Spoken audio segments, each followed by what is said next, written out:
The research station hung in the void like a spider web made of steel and glass. It circled a dead planet called Terminus 7. The planet was gray and cold. Nothing lived there anymore. But something slept deep under the ground. Inside the station, thousands of aliens worked. They came from many different species. The archivists had tall bodies covered in white robes. The luminari glowed with soft light. The Krell walked on 6 legs and clicked when they talked. They all studied the thing that slept below. The aliens called it the Sleeper. They found it 847 years ago. It was huge, bigger than any mountain on Earth. It lay buried in the rocks of Terminus 7. Nobody knew what it was. Some said it was an old weapon. Others said it was a god that fell asleep. Some thought it was just a dead creature from long ago. Dr. Sarah Chen stood in front of a large window. She looked down at the planet below. She was human. Humans were new to space. They joined the galaxy only 400 years ago. The other aliens thought humans were too young to understand important things. Sarah was a xenobiologist. That meant she studied alien life. She had brown eyes and short black hair. She wore a blue uniform with a patch that showed Earth. Next, to her stood Commander Marcus Webb. He was a soldier, tall and strong. His job was to protect the human team. "The readings are changing," Sarah said. She held a datapad in her hands. Numbers moved across the screen. "The Sleeper's energy signature is different today." Marcus looked at the data. "Is it dangerous?" "Don't know," Sarah said. "But I think we should tell the High Archivist." They walked through the station's white halls. Other researchers passed them. Most did not look at the humans. The elder races thought humans were impulsive. They thought humans made decisions too quickly without thinking enough. They reached the command center. High Archivist Zeloth stood there. He was very tall, almost 3 meters high. His white robes touched the floor. His face had no expression. He had been studying the Sleeper for 200 years. "High Archivist," Sarah said. She bowed her head in respect. "The Sleeper is showing unusual activity. The energy patterns have changed." Zeloth turned his large eyes toward her. "We have monitored the Sleeper for centuries, human. Small fluctuations are normal. There is no cause for concern." "But these aren't small," Sarah said. She showed him her datapad. "Look at this pattern. It matches neural activity, like a brain." Waking up, Zeloth barely looked at the screen. "Your species has been here only 5 years. You do not understand the data as we do. Return to your work." Sarah wanted to argue, but Marcus put a hand on her shoulder. They left the command center. Sarah felt frustrated. The elder races never listened to humans. In the research lab, Sarah met Dr. Kesserall. He was a Krell, an insect-like alien with 4 arms. He was one of the few aliens who treated humans with respect. "You spoke to Zeloth?" Kesserall asked. His voice sounded like clicking and humming. "Yes," Sarah said. He didn't listen. "The elder races are arrogant," Kesserall said quietly. "They think their long years make them wise. But sometimes fresh eyes see what old eyes miss." That night, Sarah could not sleep. She kept thinking about the Sleeper. She went back to her lab and checked the readings again. The energy patterns were growing stronger. Something was definitely changing. Then her computer made an alarm sound. Sarah's heart beat fast. The readings were spiking. Energy was pouring out of the Sleeper. It was more active than it had been in 800 years. Sarah ran to the window. Far below on Terminus 7 she could see lights. The ground around the Sleeper was glowing. Blue and green light spread across the dead rocks like fire. All over the station, alarms began to sound. Scientists rushed to their stations. The elder races finally saw what Sarah had warned them about. But maybe it was too late. In the command center, Zeloth's voice boomed over the speakers. He did not sound calm anymore. He sounded afraid. "All personnel to emergency stations. The Sleeper is awakening. This is not a drill." Sarah grabbed her. "Equipment." Marcus appeared beside her with a weapon on his belt. Together they headed for the command center. Whatever was coming, humans would face it. They always did. The station shook, just a little at first, then harder. Something was moving deep in the planet below. Something vast and powerful. Something that had been sleeping for longer than any civilization could remember. And now it was waking up. The command center filled with chaos. Alien scientists shouted in dozens of different languages. Screens showed the sleepers' energy levels climbing higher and higher. The numbers were breaking all their records. High Archivist Zeloth stood at the main console. His hands moved quickly across the controls.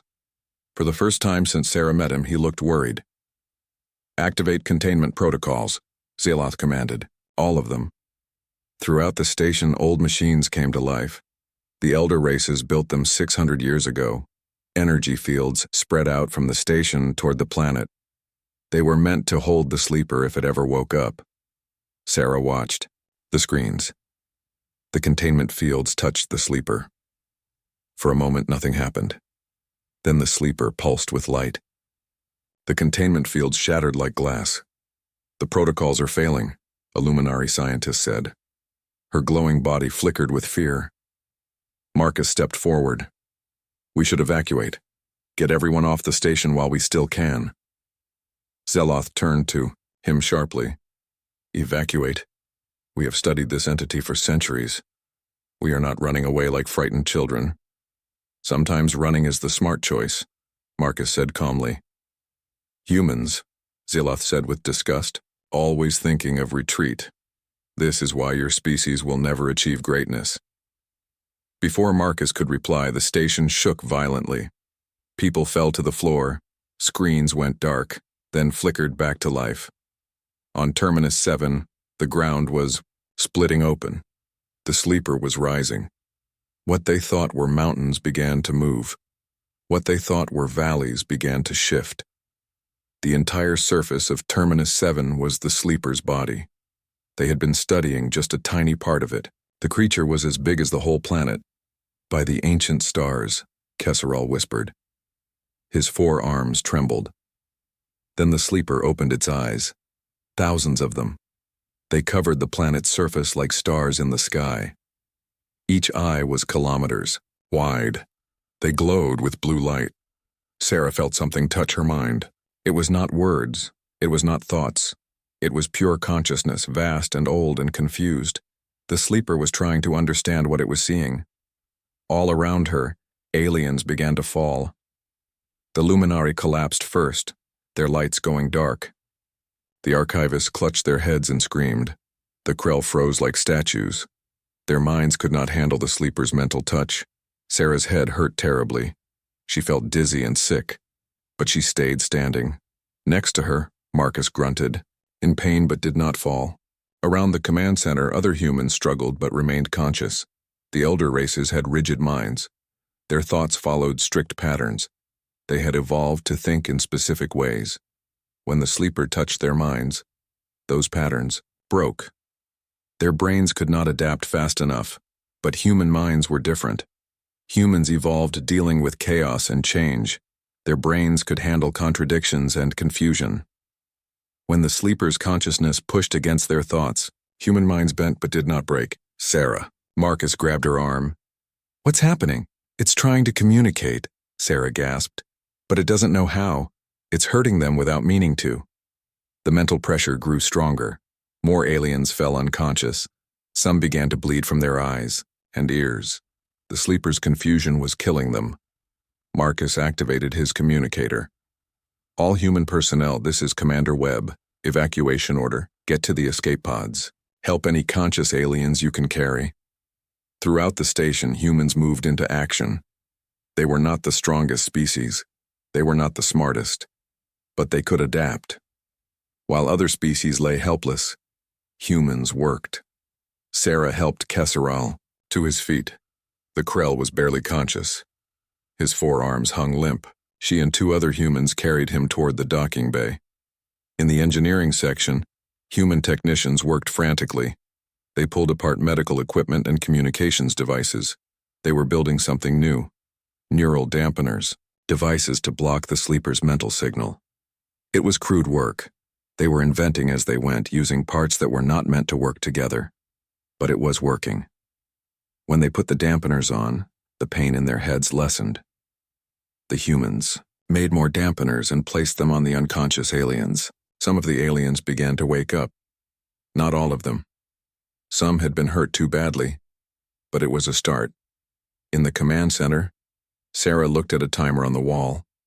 A human engineer had calculated how long the station would last under the sleeper's influence. The station's AI predicted 6 hours before total system failure, 6 hours to save thousands of lives, 6 hours to figure out how to talk to a being older than civilizations, 6 hours before the sleeper accidentally destroyed them. Sarah made a decision. She could not run. She could not abandon the others. She had to try to communicate with the sleeper, even if it killed her. "Marcus," she said quietly, "I need you to trust me." He looked at her. He saw the determination in her eyes. "What are you planning?" "Something dangerous," Sarah said. "Something that might work, or might kill me." Marcus was quiet for a moment. Then he nodded. "Humans don't give up. Never have. Go do what you need to do. I'll keep everyone safe here." Sarah ran toward the research laboratory. She had an idea. A crazy, impossible idea. But it was the only chance they had. Outside the station, the sleeper's eyes watched, waited, confused about these tiny creatures moving inside the metal structure, wondering what they were, wondering if they were important. The clock was ticking, and humanity was about to show the galaxy what made them special. Sarah burst into the research laboratory. Most of the alien scientists lay unconscious on the floor. The neural dampeners helped, but many were still too weak to move. She went to her workstation and pulled up the experimental neural interface. It was a device that connected minds directly to computers. The elder races banned its use on living creatures. They said it was too dangerous. But Sarah did not have time to worry about rules. She modified the interface quickly. Her fingers flew across the keyboard. She changed the settings to handle much more powerful signals. Signals strong enough to reach the sleeper.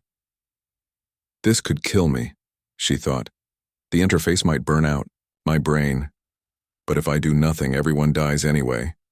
She placed the neural interface on her head. It was a silver band with small lights. When she activated it, pain shot through her skull. She gasped and almost tore it off, but she forced herself to keep it on. The interface connected her mind to the station's main computer. Through it, she reached out toward the sleeper. Her consciousness touched something vast and ancient. The sleeper's mind was huge beyond understanding. It was like trying to talk to an ocean or a planet. Sarah's thoughts were tiny sparks in an infinite darkness.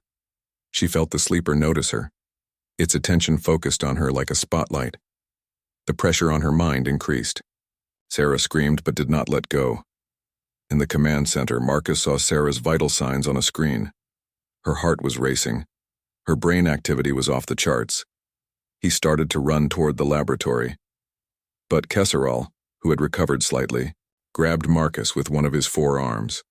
"Wait," the Krell scientist said. "She's doing something important." In the laboratory, Sarah struggled to communicate. The sleeper did not understand words. It did not understand language the way humans did.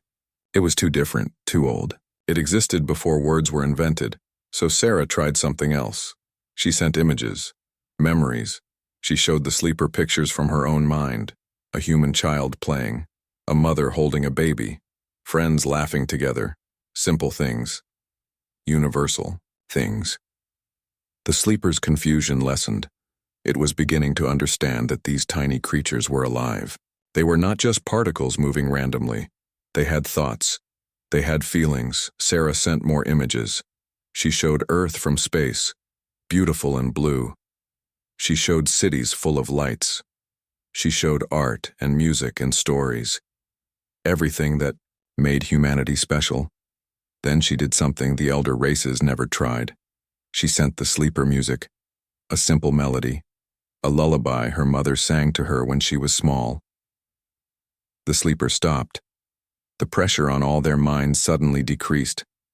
Throughout the station, people could breathe again. The pain in their heads faded. The sleeper was listening. Really listening. For the first time in eons, it heard something beautiful. Something that touched it in a way pure data never could.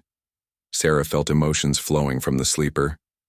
Wonder, joy, and something else. Loneliness. The sleeper had been alone for so long, it forgot what connection felt like. She sent more music. Songs from different human cultures. Fast ones and slow ones. Happy ones and sad ones. The sleeper absorbed them all like a starving creature finally given food. Then the sleeper responded. It sent images back to Sarah. Ancient memories. It showed her worlds that existed millions of years ago. Creatures that walked on planets now dead.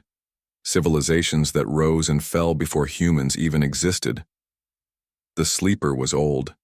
So old that it remembered when the galaxy was young. It had watched species evolve and die. It had seen empires span across stars and then collapse into dust. And now it was confused.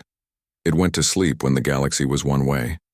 Now it woke up, and everything was different. These new species surrounding it. These tiny creatures studying it like it was some kind of object. Sarah understood. The sleeper was not trying to hurt anyone. It was just disoriented, scared even. It woke up in a strange new world and did not know what was happening. She sent feelings of calm, of peace. She showed the sleeper that they meant no harm, that they wanted to understand it, not hurt it or control it.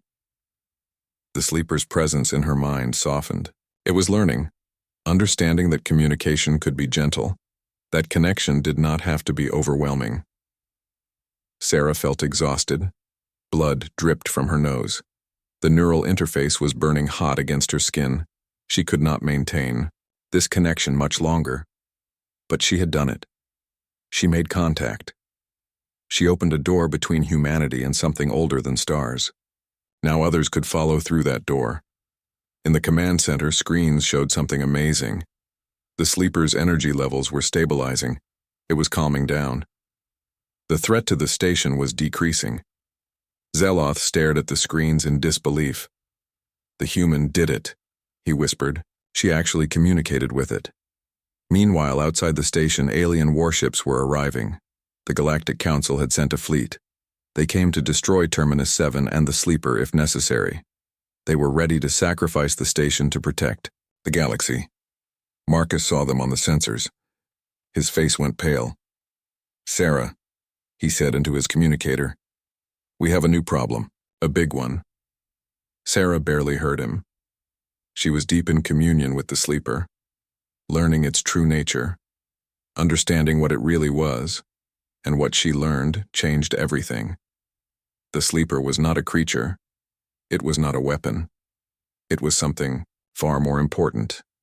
Something the galaxy desperately needed to know about. But first she had to convince the Council not to destroy it. And she had to do it before their weapons fired. Sarah finally pulled the neural interface from her head. She collapsed to the floor, shaking and covered in sweat. But she was smiling. She knew the truth now. Marcus burst into the laboratory and helped her to her feet. Are you okay? What happened? Know what it is? Sarah said weakly. The sleeper. I know what it does. They rushed to the command center. The Galactic Council's fleet appeared on all the screens. Hundreds of warships, their weapons charging, ready to fire on Terminus 7. The Council's message came through the speakers. This is Fleet Commander Voran. Research Station, you will evacuate immediately. We are prepared to destroy the entity on Terminus 7. You have 1 hour. Sarah pushed past Zeloth and activated the communication system. Commander Voran, this is Dr. Sarah Chen. You cannot destroy the sleeper. It's not what you think it is. There was a pause. Then Voran's voice returned, cold and certain. We know what it is, human. It is a threat. It has already injured hundreds of researchers. We will not let it threaten the galaxy. It's a caretaker, Sarah shouted. The sleeper was built by an ancient race called the progenitors. It was designed to watch over younger species, to judge if they are ready to advance. The command center went silent. Every alien turned to look at Sarah. Zeloth stepped forward. his face showing doubt and curiosity. "Explain," Zeloth commanded. Sarah took a deep breath. "The sleeper wakes every 100,000 years. It checks on the civilizations in this part of the galaxy. It judges if they are ready for what it calls ascension, the next level of existence." "And what does it do if we are not ready?" Voran asked, through the speakers. "Nothing," Sarah said. "It just goes back to sleep and waits another cycle. But it showed me something important. It showed me the last time it woke up." She displayed images on the main screen, ancient memories from the sleeper. They showed civilizations from long ago, proud species with incredible technology. But they were afraid. When the sleeper woke, they attacked it. They tried to destroy it.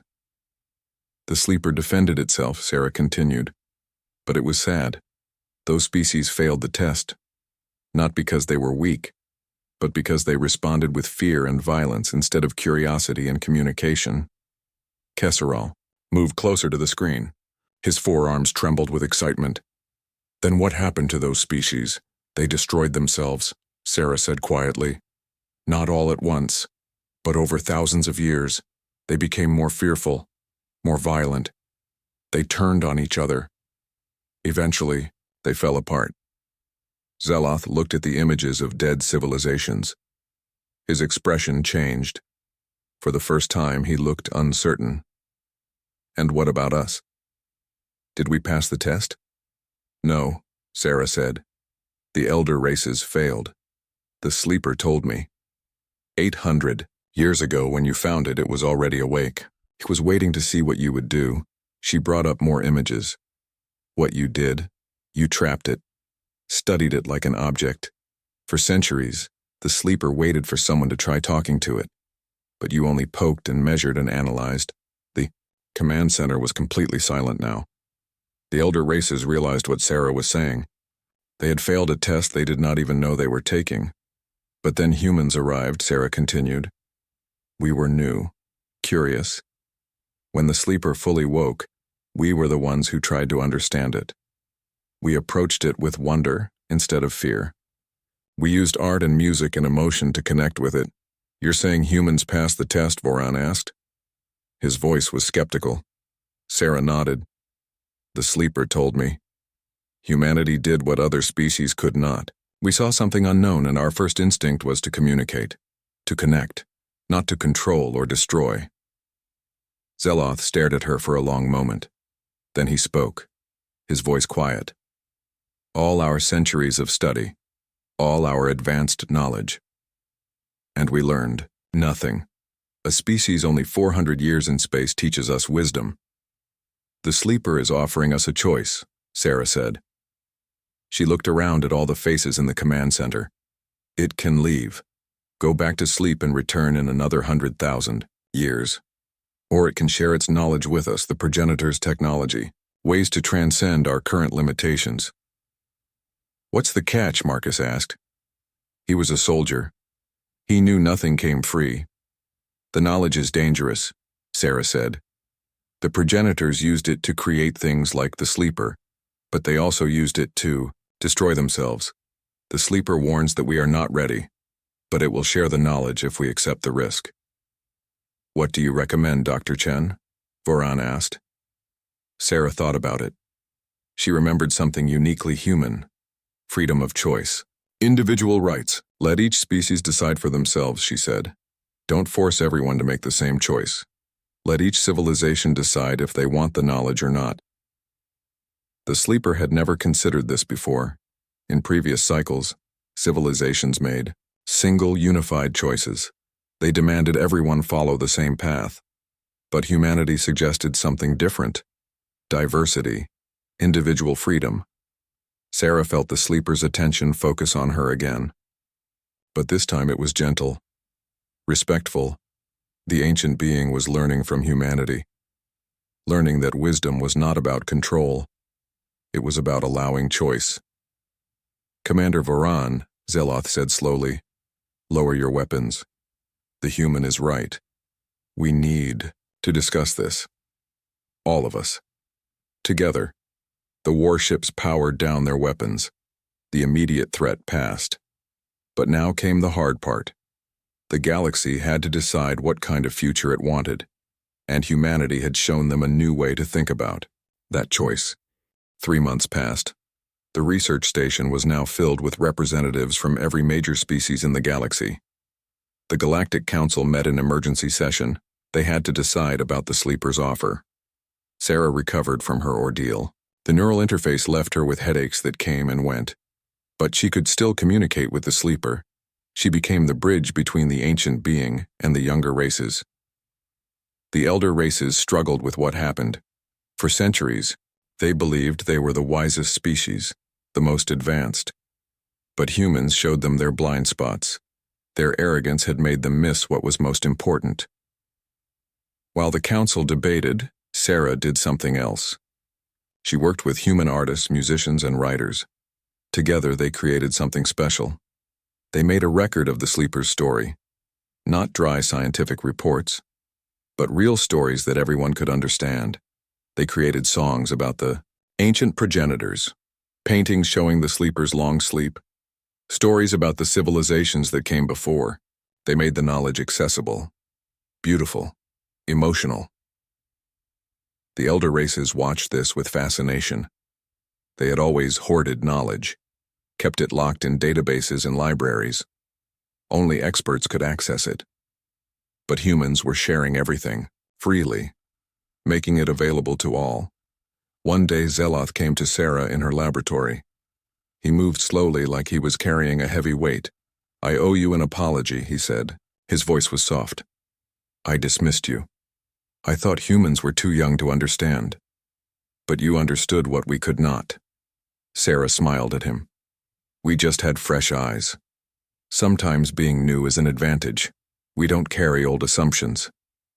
Zeloth nodded, slowly. "The archivists have decided. We will accept the sleeper's knowledge, but we will follow the human suggestion. Each species chooses for themselves."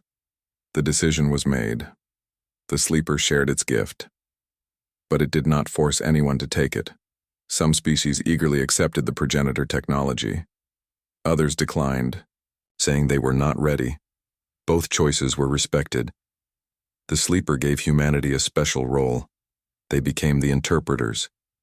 When other species wanted to communicate with the sleeper, they went through humans. Humanity's gift for connection made them perfect for this job. Human medical teams helped the aliens who were injured during the awakening. Human engineers adapted the progenitor technology to work with different species. Human teachers helped others understand the new knowledge. It was not that humans were smarter or stronger. They were not. But they had something the elder races lost over time: flexibility, creativity, the ability to see problems in new ways. Kesserol became a close friend to Sarah. One evening they sat together in the observation deck, watching Terminus 7 below. The sleeper's eyes still glowed softly across the planet's surface. "Your species changed the galaxy," Kesserol said. "You showed us that being advanced is not just about technology. It's about wisdom, about how we treat each other and approach the unknown." Sarah shook her head. "We just did what felt right. We saw something we didn't understand and we wanted to learn about it, not control it, not destroy it, just understand it." "That is the lesson," Kesserol said. "The sleeper tested us, not with weapons or puzzles, but with a simple question. How do you respond to the unknown?" Years passed. The galaxy changed slowly. Some species used the progenitor technology wisely. Others struggled with it. But they learned. They grew. And through it all, the sleeper watched. The sleeper no longer slept. It remained awake, orbiting Terminus 7. It became a teacher, a guide, and a reminder of what could be achieved when species worked together instead of against each other. Sarah eventually returned to Earth. She was old now, her hair gray and her hands wrinkled, but she lived to see something wonderful, something that made all the struggle worth it. She visited a school on Earth. In the classroom sat children from a dozen different species, humans and Krell and Luminari and archivists, all learning together, all friends. The teacher asked Sarah to tell them a story, so she told them about the day the sleeper woke. about the fear and the danger, about the choice that changed everything. The children listened with wide eyes, human children and alien children all together.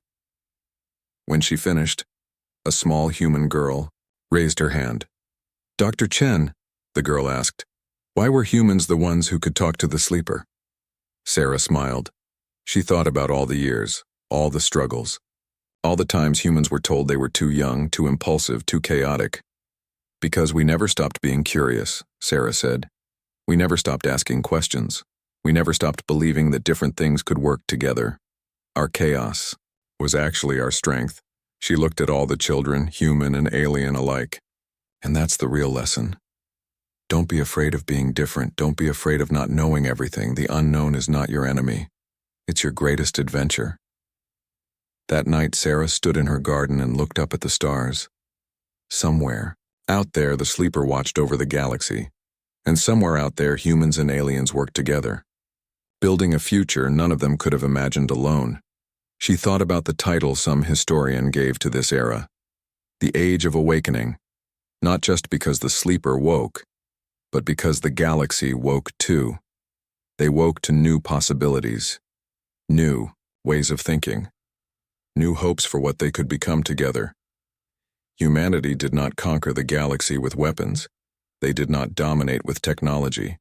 Instead, they inspired with their creativity. They connected with their empathy. They led by showing others that strength came in many forms. The sleeper had waited millions of years to find a species like humans. Not perfect, not all-knowing, but willing to try, willing to reach out, willing to see wonder where others saw only danger. And that, more than any technology or weapon, was the gift humanity gave to the stars. The story of the sleeper became legend. It was told in every language across the galaxy. It was sung in songs and painted in murals. It reminded everyone that the newest voice sometimes had the most important things to say. And far away on Terminus 7, the sleeper rested. Not asleep anymore, but content, watching over a galaxy that finally learned its lesson. A galaxy that chose cooperation over fear, curiosity over violence, unity over division.